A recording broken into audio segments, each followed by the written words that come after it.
ఆసిఫాబాద్ జైనూర్ ప్రభుత్వ ఆసుపత్రిలో డాక్టర్ లేక రోగులకు సరైన వైద్యం అందడం లేదని ఆరోపిస్తూ ఆదివాసీ మైనారిటీ ప్రజా సంఘాల ఆధ్వర్యంలో ధర్నా నిర్వహించారు. జిల్లా వైద్యాధికారిని వెంటనే సస్పెండ్ చేయాలని డిమాండ్ చేశారు. వైనాడు వెళ్లి 20 లక్షలు ఇవ్వడం కాదండి. ఏజెన్సీ ప్రాంతంలో ఆదివాసీలు సరైన వైద్యం అందక తీవ్ర ఇబ్బందులు గురవుతున్నారు. మొత్తం కూడా గిరిజన ప్రాంతంలో డెంగ్యూ ఇతర విషజ్వరాలతో బాధపడుతున్నారు. వీళ్ళకి సరైన వైద్యం అందించడమే తప్ప మీ మెప్పు కోసం, మీ అధికార మెప్పు కోసం అక్కడ వెళ్లి 20 లక్షలు ఇవ్వడం కాదు.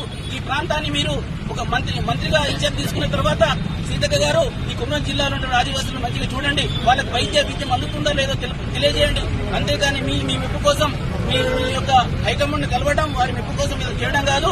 ఈ ప్రాంతంలో వైద్యం ఖచ్చితంగా అందించాలి. సిర్పూర్, లింగపూర్, తెలంగాణలో ఏ ఉద్యమం జరగాలన్నా ఇక్కడ నుంచి స్టార్ట్ అవుతుంది కాబట్టి తిరుగు పోరాటం చేస్తాం.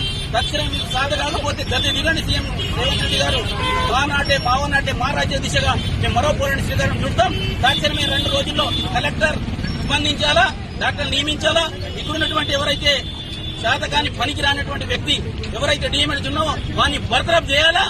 యాక్టివ్ గా ఉన్నటువంటి డాక్టర్ ని వెంటనే జిల్లా వైద్యంగా నియమించి ఖచ్చితంగా కుమ్రం జిల్లాలో పూర్తి స్థాయి వైద్యం అందించాలని. Please like and share, subscribe to BCN Telugu News.